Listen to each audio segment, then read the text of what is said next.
Hi, I'm Axel, and this is Loki, and today we will be looking at corner pinning in HitFilm Pro. Corner pinning is a very useful process for many situations, including replacing signage to create locations that you can't access or which don't exist, screen replacements for computers or mobile devices, or window replacements to change the exterior seen through them. In this video, we will look at how to perform a basic corner pin using Mocha HitFilm. HitFilm 13, which will be available soon, features an update to Mocha HitFilm 6, which I will be previewing in this video. But the process and tools used haven't changed, so you can use any version of Mocha HitFilm to follow along. If you are using HitFilm Express, you will need the Mocha HitFilm add-on for this tutorial. The project file and media are linked in the description below, so you can download them and follow along. Let's get started, shall we? What do you say, Loki?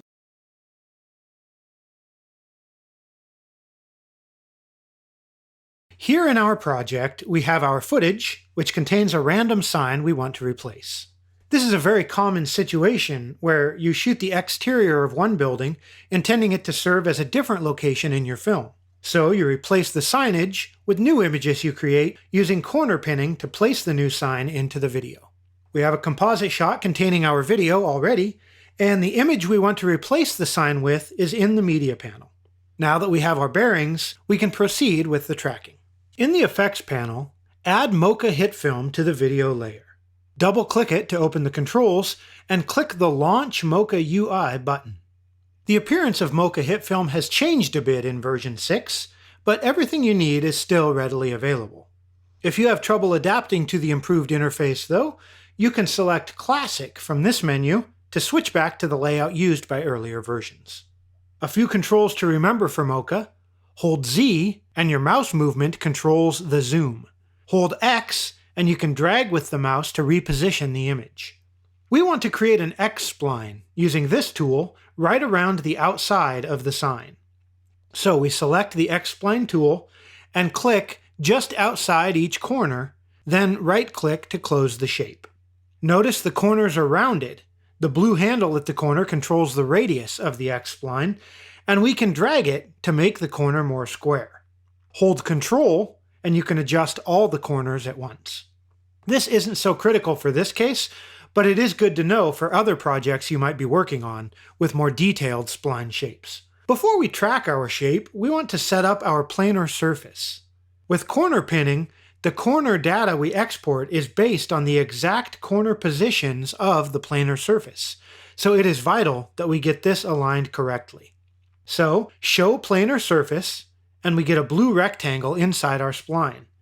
And show planar grid, and we get a pink grid that aids in the alignment. Next, drag each corner of the blue planar surface to align them with the corners of the sign. In the View menu, select Overlays and enable the Zoom windows. Then, when we move each point, we get a closely zoomed view of its position to more precisely align the points with the corners. As we position the corners, the grid is warped based on the perspective of the surface, and when we are done, the grid perspective should nicely align with the rest of the shot. Hold Z and double-click if you are zoomed in to reset the view, and check the perspective of the grid against the video. That looks good. In the Track Motion options, enable Perspective, since the perspective on the sign changes through the shot. Then, in the Track controls, click Track Forward. Give Mocha a few moments to work through the shot, and it does all the hard stuff for you. Once it is finished, zoom in a bit and check the accuracy of your points. If any of them have drifted slightly, like this one, don't worry, we can easily adjust them. In the View menu, select Parameters, and then click the Adjust Track tab. In the Adjust Track, click these 4 buttons to get a zoomed view of each of the 4 corners. For any of them that need adjusting, go ahead and reposition them to get the alignment right. Notice the red X on the corners that confirms we are in Adjust Track mode. Once the corners are realigned on this final frame, move back through the video and check the accuracy on a few other frames to make sure it remains good. Make any necessary adjustments until you are fully satisfied with the placement of every corner throughout the entire shot. Once our results are good, we can export using the Export Tracking Data button. Note that the same button can also be accessed in the Essential Controls for cases where you don't have the parameters open. Click either instance of the button and this window opens.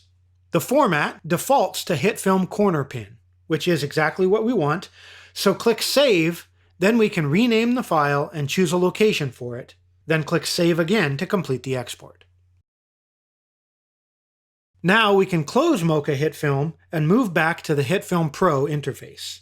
Click Save to retain our tracking should any further changes be necessary. Click Import in the Media panel, select our track comp, and it opens in the software. The small blue shape you see is a plane, corner pinned to the sign's location.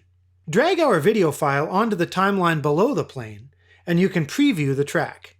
The sign has nicely been replaced with this plane.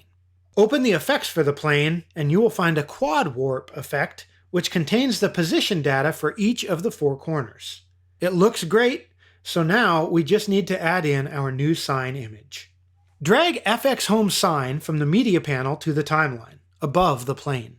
From the effects panel, add a quad warp effect. In the timeline search box, type position to view all of the position properties.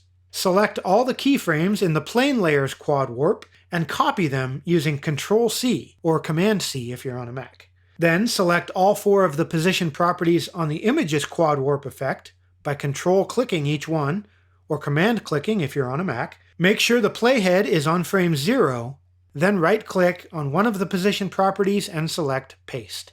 There we have it. The sign is now perfectly pinned into the scene. Sometimes, just adding the sign isn't all that's required. You may need to do a bit of compositing work to blend it into the scene. In this case, if we hide the sign in the plane, there was a bit of glare on the original sign as the camera angle became more oblique. If we replicate this, it will improve the realism of our results. So turn the FXhome sign back on, then add a fill color effect. White is exactly the color we need. Now, keyframe the blend amount so it only appears when we need it. At around 220, set blend amount to 0 and enable keyframing. Then, advance to the end and increase it to 20%. Toggle the sign layer on and off and compare our glare with the original. Then you can adjust the blend amount further if you want until you are satisfied that they match. Once that is done, here is what our final shot looks like. And that is basic corner pinning, which is surprisingly easy using Mocha HitFilm. You can learn more about using Mocha HitFilm in this video. It is also possible to handle a corner pin in our free HitFilm Express software using the point tracker, though it takes a few more steps. Let us know in the comments if you would like to see a tutorial on that. Don't forget to subscribe to get more content like this, and thank you for watching.